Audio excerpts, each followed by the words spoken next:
The road to the NBA Finals ends here, with star guards setting the tone. The Cavs eye another upset, while the Knicks carry the dreams of all of New York.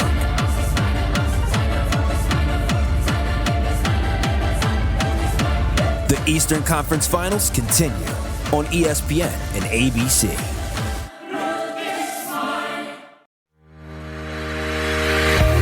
I'm JJ Virgin, PhD dropout, sorry mom, turned 4-time New York Times bestselling author. Yes, I'm a certified nutrition specialist, fitness Hall of Famer, and I speak at health conferences and trainings around the globe. But I'm driven by my insatiable curiosity and love of science to keep asking questions, digging for answers, and sharing the information I uncover with as many people as I can. And that's why I created the Well Beyond 40 podcast, to synthesize and simplify the science of health into actionable strategies to help you thrive. In each episode, we'll talk about what's working in the world of wellness, from personalized nutrition and healing your metabolism to healthy aging and prescriptive fitness. Join me on the journey to better health so you can love how you look and feel right now and have the energy to play full out at 100. So I've been talking a lot about how over the last couple of years, I decided to take my nervous system to the gym. You know, I'd done everything diet-wise, exercise-wise, sleep, supplements, and there was just a thing missing. And that is what we're going to really be unpacking today, your nervous system, and specifically looking at trauma and how it can impact you. And I say that, and I say it carefully, because here's the thing that I think comes to mind when people think of trauma. And it was interesting just talking to my guest today, Gabby Bernstein, good buddy. I actually got to spend some time last summer with her in Peru, which was super fun. But we were talking about the fact that, like, when people think of trauma, they think of this big traumatic event, like when my 16-year-old son was a victim of a hit and run and left for dead in the street. And then my 15-year-old son saw him in the hospital, like with bones sticking through his skin, covered in road rash, and what we needed to do to pull Bryce out of that traumatic event. And that's what we tend to think. But the reality is, for most of us, it's probably not the big T traumas, as Gabby talks about, these little things. It might be, you know, what a teacher said to you in second grade, or, you know, what your mom said to you or something. And so we're going to be unpacking this today, and not unpacking like, hey, go open up the closet and find all your trauma. We're going to be unpacking how you can start to notice what you're noticing and start to shift some behaviors that have gotten you to where you want to be, but maybe aren't going to help you get to that next place, and how to work with them with compassion and care and just be curious. So I am really excited to share this episode with you. It's one of my favorites with one of my favorite humans, and that is Gabby Bernstein, who for over the last 16 years, and I know this is just the start of what she's doing. She's had, gosh, how many books now? 10 books. #1 New York Times bestselling author. You've probably heard of some of these. Universe Has Your Back, Super Attractor. Her latest one, we talk about a lot in this interview, Happy Days. And she also has her weekly podcast, Dear Gabby. And she has something really exciting coming up that you will be one of the first to hear about too. I'm not going to tell you yet. You'll have to listen to the interview. But we'll share all of this in the show notes too, along with my past interview with her, which was way too long ago. Holy smokes. I was like, what took so long? We had to go to Peru to decide to do this. And you will get all of this information at jjvirgin.com/Gabby. So again, this is going to give you some real life practical tips of things that you can do right now to start to shift things in your life. And so without further ado, I will be right back with Gabby Bernstein. Stay with me. Gabby Bernstein, welcome back. I haven't had you on the show for, gosh, I remember the last time I had you on the show because I was in my house in Solana Beach. It was like 6 years ago, way too long ago. Had to go to Peru to hang out with you, you know, to get you on the podcast. Yeah, for everybody listening, this is actually really a really funny story. So I spoke for a group with my buddy Dave Asprey, and we were actually, I don't know if you know this part, we were sitting on this porch in Dubai at this wild animal preserve talking about like the next trip on our bucket list. And I go, oh, I want to go to Peru. We go start speaking at this event, and the leaders of this event go, listen, our next trip is to Peru and we want to gift it to you. And they go, and our speaker at that one is Gabby Bernstein. I go, this is so cool because we have yacked back and forth for I don't know how many years, never met in person. So I'm now walking into the hotel in Sacred Valley and I'm expecting to see a person who, I don't know why I thought this. I thought you were 6 feet tall, like me. Because of your very big presence. And this person comes over and I'm like, who is this? Because you're what? You're 5'2"? 5'4", a Okay. little girl. Yeah.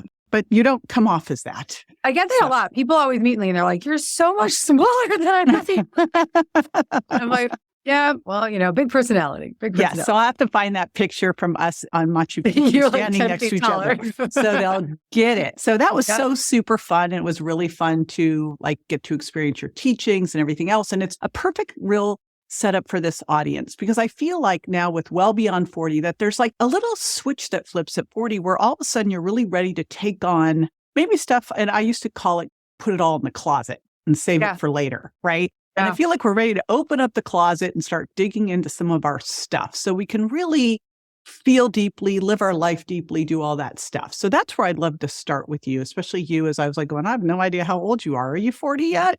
I think from all your life experience, but you don't look it. So you at 43 can dive into this, but that's where I'd really like to start. You addressed kind of some new ways you were looking at things, some new techniques and got into trauma in Sacred Valley. So I'm just going to kind of throw that ball over to you and see where it goes. Well, it was when I was 36, actually, that I had a dream where I remembered trauma from my childhood. And while I wasn't yet 40, I was pushing 40 at the time. And I remember the moment when I asked my therapist, why did I remember this now? And she said, because you were safe enough to remember. So when we get to our 40s, we may have established some semblance of safety in our life, whether we've done a little bit of personal growth work, whether we've had some therapeutic support, maybe 12-step support, maybe we've had some couples therapy, or we've just done a little bit of personal growth. And so in that place of having 4 decades behind us, we may have an opening with a little bit of a safer baseline or a little bit more stability to start to take a closer look at what's, like you said, behind the door or in the closet. And it's funny that you use the language in the closet because what we have truly that we've been running from for so long that in our 40s we have an opportunity to face. Really, at any point in our life, we have an opportunity to face. But I think it is when we become these wise 40-year-old women or 40 and beyond, we have a wisdom that allows us to go deeper. I do believe that. And I felt that for myself. And so what's in the closet? In the closet are a lot of young parts of who we are. A lot of experiences from our childhood that we have exiled and shut down and shunned. And there's a lot of feelings that have been managing those exiles and parts of us managing those moments of trauma from our history. And so if we, in our 40s and beyond, become brave enough to wonder what's inside that closet, and we become brave enough to wonder what lives beneath our suffering and have the courage to do whatever it takes to retrieve those younger parts of us and really heal, then we can really, truly start living.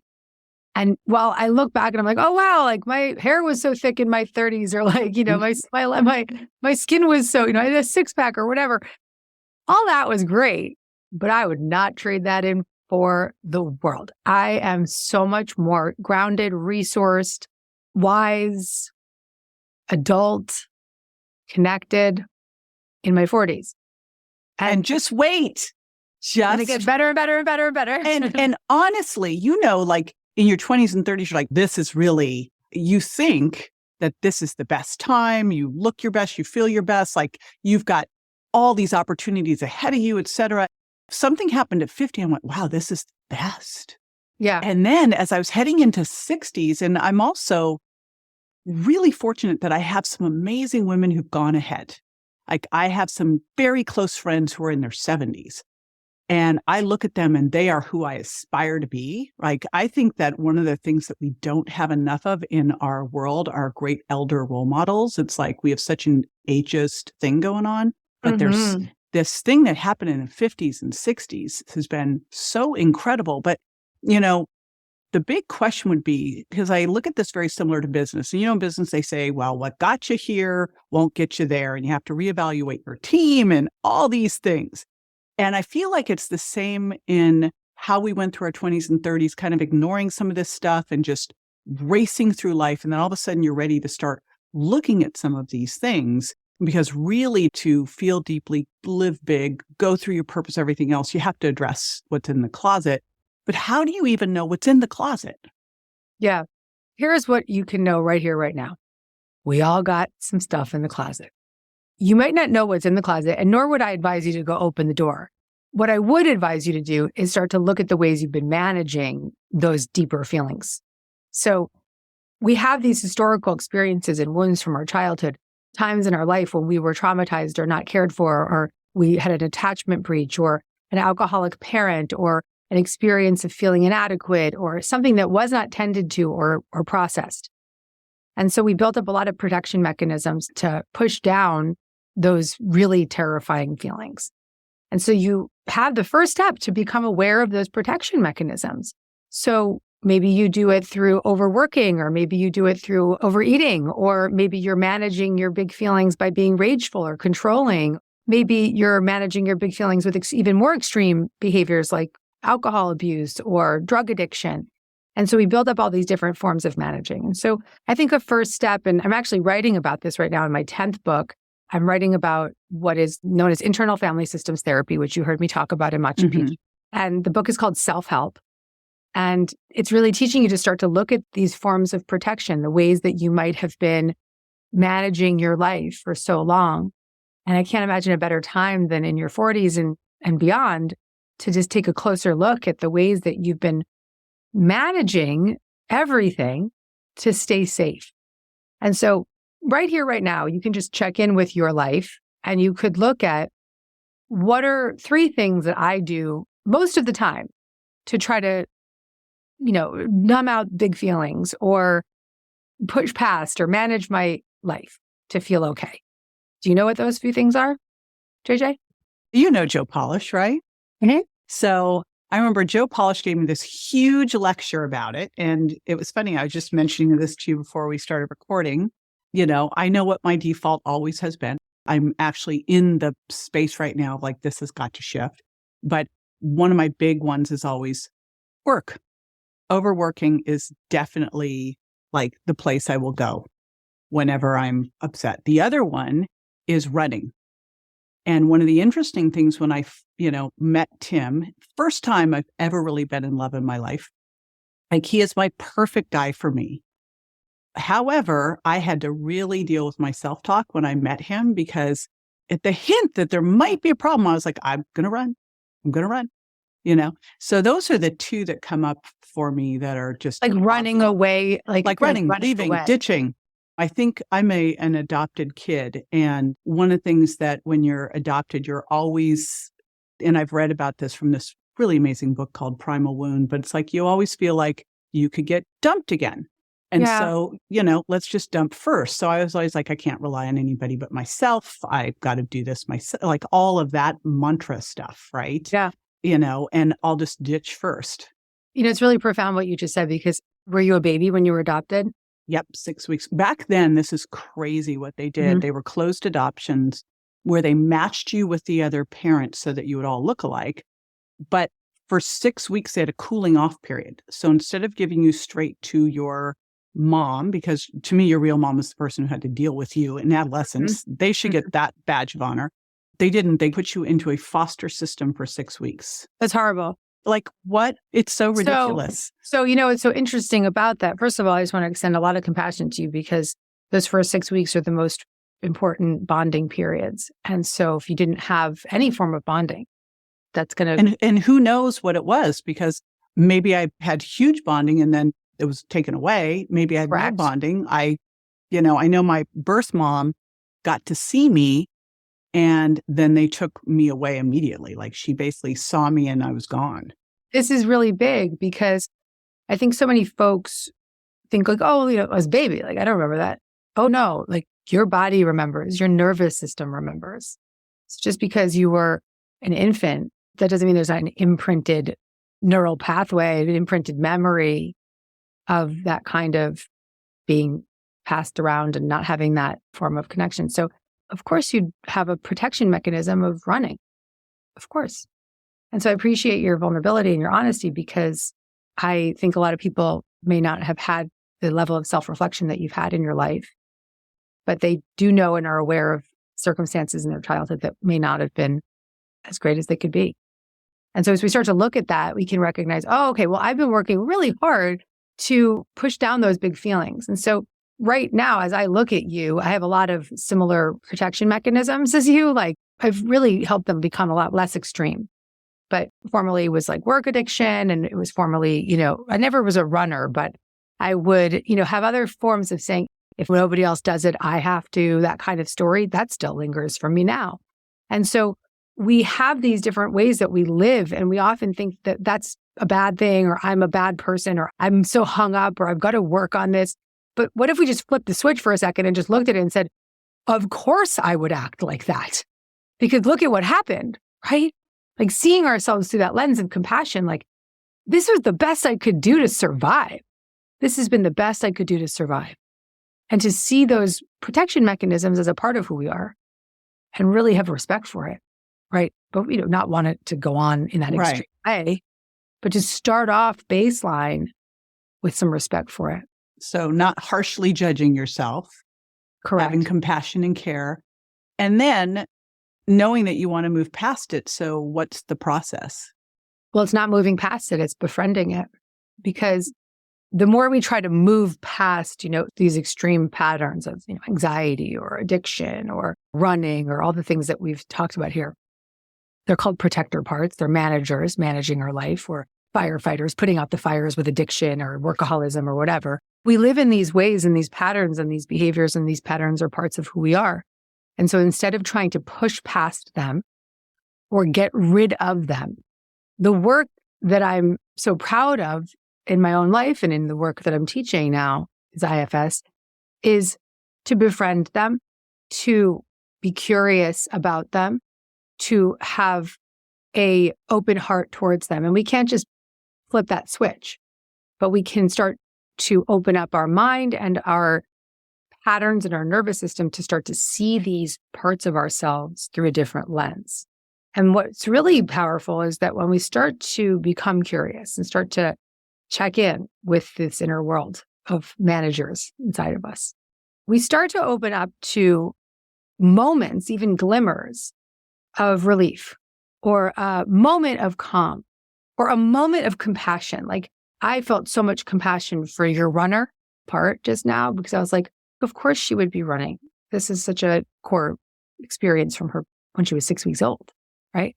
And so if we start to experience that level of compassion for ourselves, these glimmers of curiosity and connection and compassion start to come through.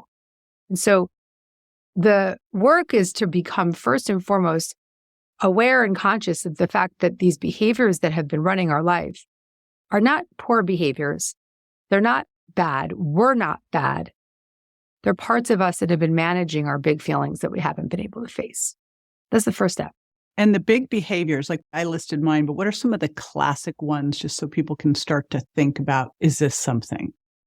People pleasing, codependency, playing small, definitely workaholism, or, dissociation, numbing out. But there's two styles of protectors, as they say in IFS. And there's one, the managers that are with us on a day-to-day basis, right? So your managers might be working on a day-to-day basis, right? But when that working part isn't working anymore, and something really extreme happens to you and you feel super duper triggered, you're going to go to a firefighter. And my guess is maybe one of your firefighters is the runner. It's like, get the out, put out the fire, right? And so for me, the managers were controlling, and if I don't do it, nobody else will. And just, super shaming and blaming of myself. And my firefighters were cocaine addict and workaholic and alcoholic and love addict and lots of extreme behaviors. And so the more I've become curious about these different parts of who I am, the more I've been able to let self in. And so self is this undamaged, resourced, creative, confident, courageous, compassionate truth of who we are. It's the part of us that is there when we're standing on the cliff in Machu Picchu and our heart just opens wide, right? Or the part of you when you're after a long physical run, right? Or exercise, where you might just feel expansive and intuitive. Or when we hold our baby for the first time, we just like time stops. That's self-energy. And we all have it inside of us, but it's been shut down. And we've been managing over it. And so the work I'm writing about in my new book, Self-Help, is to check in with your inner system, to check in with the parts of you, to become curious about those parts of you, and then to extend some connection and compassion to them and ask them what they need. And this inner inquiry that I'm literally 6 chapters into is the key to my greatest relief in life. And I can testify to it. Oh, go into that. I'd love to hear that, because it strikes me in listening to this, Gabby, that we've got this beautiful, like you say, self that basically is so covered up and hidden from our controllers, our managers, that we can't access it. You just dropped that little one of this relief. Walk us through that. I'd love to hear it. I wrote about my journey to relief in my book, Happy Days, which is my latest book in print. And Happy Days is the guided path from trauma to profound freedom and inner peace. And it tells the story of this young addict girl who became a motivational speaker and only realized in her late 30s that she had had sexual abuse from her childhood, and it came to her in a dream. And that begins the journey of trauma recovery. And in the book, I share very vulnerably and openly about all the therapeutic processes that I used to get to the place of profound freedom and inner peace, because there's no way I would have put my face on that cover with that subtitle if it wasn't real. And the greatest way, and I wrote an entire chapter about it, was through this method called internal family systems therapy, which I'd been using in my own therapy, befriended the founder, got trained in the model, and now apply it on a moment-to-moment basis to myself. And I wrote a whole chapter about it. And I'm not sure if this has ever happened to you, but oftentimes chapters of my books become books. Judgment Detox was a chapter in The Universe Has Your Back, and that became a book. So this IFS chapter is now becoming a book.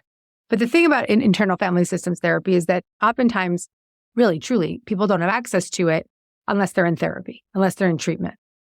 And what about the rest of the world, right? What about the rest of the people who, one, don't know that they need treatment, or don't want it, or don't have the money for it, or, genuinely will never get in the door? But we don't want to leave them out. And so I have done what I do best, which is become a translator and a demystifier of this model that could be sometimes pretty heady and lofty, but I've boiled it down and simplified it so that it can be something that people can really access in the moment-to-moment scenarios. So this book isn't out until, December 24, but I'm workshopping it everywhere I go because I'm writing about it. And so what is it? What is the secret sauce here? It's learning how to relate to your inner parts, the managers, the firefighters, the extreme parts of you, learning how to become curious about them, getting into a regular practice, checking in with them. And so I've truncated the model a little bit with this check-in process where you first check in, turn inward, and check in with, you notice yourself in that place of overworking, JJ, right? And instead of getting to the computer, you check in, you choose to check in. And choice is the operative word because you have a choice in those moments. You can choose to turn inward, or you can choose to pick up the, drug of choice in that moment, which is the work. And so you start to accept that choice and you check in. That's the first step. And then the second step is to become curious about how that's affecting you inside, and thoughts, beliefs, stories, feelings, sensations that are up around that workaholic part, right? So where do I feel it in my body? What is it saying to me? How old is it? How long has it been around? Is it a gender? Does it have a gender? What does it want me to know? And then the third step is to extend some connected compassion to that part of you. And we do that by asking the part of you, what do you need? What do you need right now? And noticing after that, if you see any of these qualities come up, do you notice even a sense of compassion? Or do you notice a sense of calmness or connection or more curiosity or connectedness or creativity? and starting to look for these C qualities, because those C qualities are self. They're the God within us, the love within us, the resourced, undamaged internal parent inside of us. And so if you start to notice any of those C qualities, you can know that there's some self energy coming in. And at first you might have nothing, right? First you might just be like, this, I don't want to look at the parts of me. I don't know what she's talking about. This is too crazy. But the more you do it and the more you really, I'm so glad I'm writing a 70,000 word book about it, because it is one of those things that does take a minute to wrap your head around before you can even experience it. And so I want to take my readers on that journey. Maybe they read the book all the way through first and then come back and apply the method, right? But when applied, this inner inquiry and connection to these young parts of us, it's like a family of little children inside of us. When applied, what happens is when we have the courage and the bravery to turn inward, and we do it through the lens of curiosity and compassion, then more self can come through, more resource energy can come through. And what I'm hearing is this isn't going and rehashing traumas and trying to figure out like the things that happened. No. It's really looking at behaviors and going, as you were talking about this, Gabby, I remember I must have been, I think I was in like 6th grade. And we went on our annual family vacation. Maybe it was 7th grade. And on our annual family vacation for 2 weeks, I brought, because we were driving, I brought my tap shoes, a record player, my sewing machine. Like I brought all of these things to accomplish and a list of what all I needed to get done while I was there.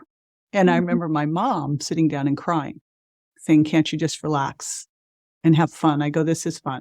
It's just like, it is fun.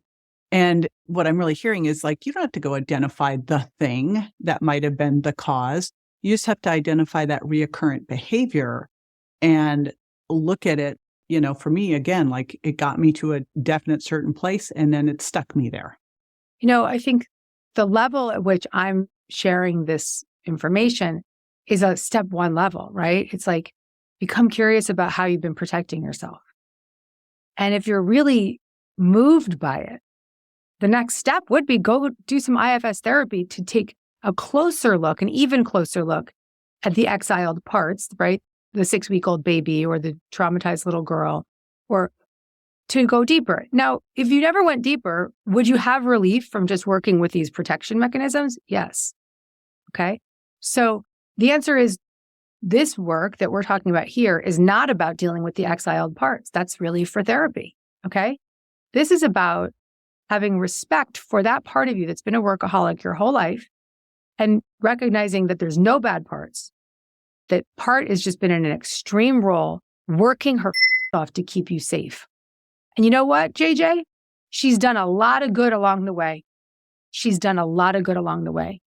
And so while these parts of us might seem extreme in their behavior and may be really burdening us because they're taking us out or making us exhausted or physically exhausting us or making us sick, they also have a lot of great qualities. And this part of you that's been a workaholic has written tons of books, has helped a load of people. And so you do not want to shut her down. And I'm sorry that I'm gendering that part of you because maybe it's not a female, but you don't want to shut it down. You want to help it relax so that it can do its great work in a less extreme way. I'd love to share too, because this is a health show and usually we do health topics. And of course, as we know, it's all connected. But you have a story that I thought would be really interesting too. It's kind of switching gears a little bit, but I'd love to also go through that story of you where you had the GI issues. Yeah. And what happened with that. Because I think it's so fascinating, just another way for people to understand how all of these things can show up. Yeah. Because quite often we don't connect those dots. In my book, Happy Days, I write about the psychosomatic effects of trauma because we all have trauma, whether it's trauma with a big T or trauma with a small t. And so our nervous system is constantly reacting to those triggers of the initial core wound. And so for me, I lived in a chronic state of fight or flight. I was constantly trying to really manage every single thing around me to stay safe. And so as you can imagine, that would lead to an extreme anxiety disorder and undiagnosed PTSD. And so I was constantly living in that fight-flight response. And so I suffered for decades with extreme gastrointestinal issues, from ulcers to gastritis to, like 6 ulcers at one time, to really life-threatening gastritis, to SIBO, to candida, to constant issues. I was so underweight because I couldn't keep anything solid there. Not that it wasn't staying there, but I just didn't want to eat because I was getting bloated all the time or sick. And I just was constantly trying to manage with like this latest supplement or this naturopath or whatever. And it wasn't until I started to really address the trauma that it literally went away. It's gone. In fact, I eat things now that I never was able to eat before. I am relaxed. And my nervous system was able to settle. And every cell in my body could send energy to my digestive system. And my viscera could just do what it's meant to do and not be in such an extreme state. And so in the book, I write a lot about the work of Dr. John Sarno. And this is in Happy Days. I write a lot about how we have these psychosomatic effects of our physical body. And so the pain, the back pain, the neck pain, the gastro issues, the skin conditions, the fibromyalgia, these are psychosomatic conditions that are, of course, I'm not a doctor, so I don't in any way recommend not addressing your physical symptoms because they're real and they're happening. But when we get to the core wounds that live beneath them, true healing can occur. And that was the case for me, big time. I just think it's such an important thing to point out because especially like when I think about GI issues, I'll tell you a funny story, like GI issues, weight is such a big one. And I'm sure you've seen stories of people who have struggled with what I call weight loss resistance for years and have addressed this. And then it's just a non-issue for them. That's right. Right. And it was interesting. I said to my husband 2 days ago, I go, gosh, I had a little procedure done and it resulted in all these weird little milia. And then all of a sudden I was getting like serious cystic bumps on my face.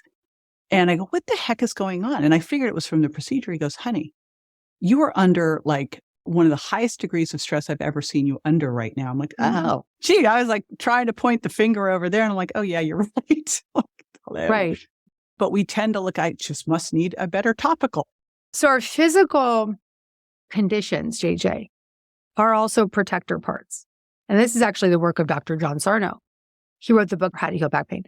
And the thesis is that instead of facing the core wound, our body will literally become a protector and show us these extreme, gastro issues or skin conditions or whatever, to focus our attention and redirect our focus and our brain off of what could really be the problem, the terrifying fear from our childhood, and focus on the physical condition. And so this is a real thing that happens on a day-to-day basis with all people. What I really want to point out here is that we can do all the exercise, we can do all the food, we can do all the supplements. Yes, yes, yes. But if we do all that without the deep dive inward, we will consistently stay the hamster in the wheel. Maybe our abs will be a bit better, but we will be a hamster in a wheel, consistently chasing some semblance of safety inside. And this is why when I look at overall health, and this has been a big shift for me, like 10 years ago, I would have not looked at this, right? I would have given it lip service, but I didn't get it at a cellular level of where I look at all of this and I go, all right, what is true health for you? And yes, diet's in there and exercise is in there, of course. But the other part in there, and I feel like this is the mission critical that because it's not as tangible, I can't get on a scale and go, oh, how much body fat and how much muscle mass do I have? I can't, track my calories and see what my macros are. This is where I see the issue. The nervous system, like when you want to be truly healthy, if your nervous system isn't working well, you're going to have problems with all the rest. Well. Nothing is working. And you know what, baby, you can look at your inflammatory markers. So it's interesting because I'd love to get into that because that was my big takeaway a couple of years ago. I go, oh, I need to think of my nervous system like I think of like my skeletal system. And where I take my skeletal system to gym, I need to do the same for my nervous system. And that has to be my key focus is my nervous system. Because that has been my issue is like, gosh, okay, there's HRV, but I can't make any sense of that HRV. Things that seem like it would help it goes down. Things that should not help it goes up. I'm like, I got nothing there. But, how would someone really be able to go, is my nervous system awry? How can I tell if it's getting better? I would say most people's nervous systems are awry. And it is when you have physical pain, gut issues, anxiety, sleep conditions, weight gain, chronic tension, high blood pressure, just really any human condition. Yeah. That's a good sign that you're off balance and out of alignment with harmony inside. And so, a lot of people come to me and they'll be like, I want a quick fix, Gabby, I want 5 steps to manifest, or, 3 ways to get back into a state of peace. And I have all of it. I've written 9 books on it. But the real answer is to have the courage to do the deeper work. I know that's not the answer. That's not the motivational talk that everyone's going to want from me, but it's the truth. It's having the courage to say, I see there's something I'm running from. I'm going to look at it. Maybe I'm not going to look at what I'm running from, but I'm going to just take a look at how I'm running. And I'm going to become curious about it. And I'm going to make a constant connection to it daily. Because it's now that I'm writing this book, I just see everybody in their parts. All I do is see parts. And I get on these podcasts and I'm like with all kinds of people, like wanting to do the math. And I look at sometimes and I get myself into these squirrely situations because people can become so blended with these parts of themselves that they believe they are that part. They don't know that there's any way out of it. They have no personal vision of it. And then in fact, what that does is creates more resistance, the more blended you are with the part. And so sometimes the simplest path is just to check in with your body, is to just have a somatic check-in. So you notice, okay, I'm having all these symptoms, or I'm in the middle of this reaction, or I'm picking up the drink or whatever. Take a beat and just focus your attention inward and notice what you notice. Notice your breath. Notice any physical pain or sensations in your body. Notice if you're tight or stuck anywhere. Notice if there's like a color or a shape that comes to your mind. And then take it a little further and just notice, are there any thoughts that I need to tend to? Or any beliefs that are repeating, or memories or images that I need to just address? And that inner inquiry is a first step, a big first step, because like you said, the first thing we want to do is say, what outside could have caused this, right? Or what outside of me can fix this? So should I go get that cream, or should I go get that pill? Or is this because I ate that thing? No. It's because you're running from some impermissible feelings that are too freaking scary to face. And you've been running your lifetime, and it's scary to even face the fact that you've been running. And so even if just getting into the habit of not picking up that pill or that cream or the doctor's number, and instead just turning in and checking in with your somatic experience, checking in with your thoughts, your energy, your physical sensations, that's a big step forward. So I've got one more question, because you just threw it out there. And I was like, impermissible, a word we never hear used. Yeah, it's trauma. It's the experiences in our life that created so much fear and feelings of inadequacy and feelings of being unlovable and not good enough. And those feelings are way too terrifying to face. They're young. They've been there most of our life, if not all of our life. And they're really scary. And so they've become impermissible. We do not give ourselves permission to go there, because if we do, we actually think we'll die. So that first step is not going there. It's not ripping off the Band-Aid and opening the closet door. No way. Don't do that. Well, it sounds like you might never need to actually open the closet door. I'm conflicted on that, because you could have a lot of great relief just focusing on these protection mechanisms, the protectors. But I do believe that there's some young exiled children inside of us that need to be retrieved. And they need to be reminded that they can be safe with us. They can be safe with self, the energy inside of us. And that self-energy inside of us can heal them, can help them. And the way I hear all this as an exercise physiologist, I'm going to take it, like for me, it was so helpful to start to look at the nervous system and taking the nervous system to the gym, just like I would my skeletal system. Sure. And I look at that and go, I would never start with someone who's been sedentary for decades and go, all right, here's what we're going to do. Right. We're going to go do some powerlifting. That's right. And then we're going to do some HIIT training. That's right. And, I would never, ever, ever, ever do it. I would start with some gentle movement just to get their body woken up again and go, here's what it feels like. And that's what I'm really hearing here is like, you do not go running into the closet, open it all, drag it all out and throw it all over the floor. No, because that'll just send you off into extreme firefighters, right? It'll send you to the drink. It'll send you to the drug. It'll send you to the whatever addiction you need to just stay safe. And so I'm going to quote you in the book, JJ. That was such a great metaphor because we're not going to go right to power training. No way. We have to assess where we are and see what feels safe and what we're willing to face into. And even if it's just becoming curious about how we feel inside, that's huge. It's huge. Yeah, I have a mentor, and this just reminds me of it. She always talked about just peeling the onion, peel the onion, and peel the onion. And that's what it feels like. And every layer just gives you another little bit more compassion and closer to your true self. You didn't just cut the onion in half and cry, it's just you're just peeling it, which feels so much better and doable. So for someone listening right now, with all the books and all the things that you put out, my gosh, and we'll put all of it in the show notes. You have so many resources. What would be a good first step? A great first step right now is something that I am so thrilled is out in the world.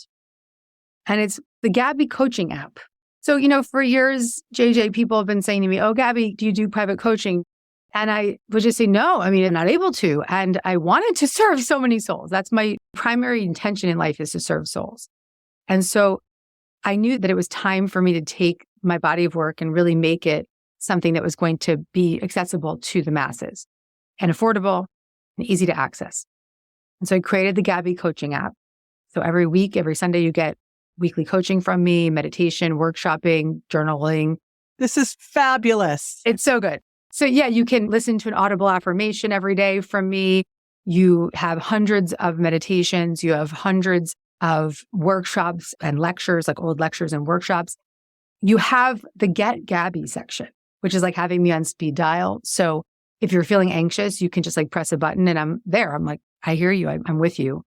And I know how scary this is in this moment. And I'm just speaking to you about these experiences that you might be having in real time.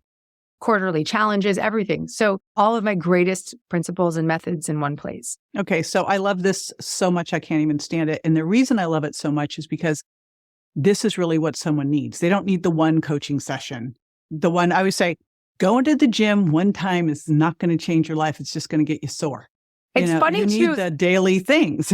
Because I think about the app, actually, these fitness apps, like Married Calm, because you get the method of the person and the coaching and the encouragement. And you also get these archives of meditations and lectures and this beautiful access to choose your own adventure. And so my goal and my intention is to help people create sustainable change and to feel supported and guided and feel like I'm with them. Because I am. I really am. Yeah, it shows. You can really tell if someone's in their work and in their purpose and living it, and you so much are. And having been able to spend nice quality time with you, I've seen it. So right back at you. Fantastic. Right Love back it. at you. Thank you, thank you, thank you for all of that. Again, I'm going to put all of this, the other interview, all the books, all the stuff, I will put at jjvirgin.com/Gabby so everyone can get it. And I thank you just so much for all of your just willing to go there is the best way to put it. Yeah. Willing to bare your soul, willing to go through the pain, willing to share your self and all the parts with people so that they can also go, and basically give them permission to start doing the same. It's just the dent you're making in the universe is super profound. Right back at you. Thank you for your bravery and your willingness to go there. Be sure to join me next time for more tools, tips, and techniques you can incorporate into everyday life to ensure you look and feel great, and more importantly, that you're built to last. And check me out on Instagram, Facebook, YouTube, and my website, jjvirgin.com. And make sure to follow my podcast so you don't miss a single episode at subscribetojj.com. See you next time.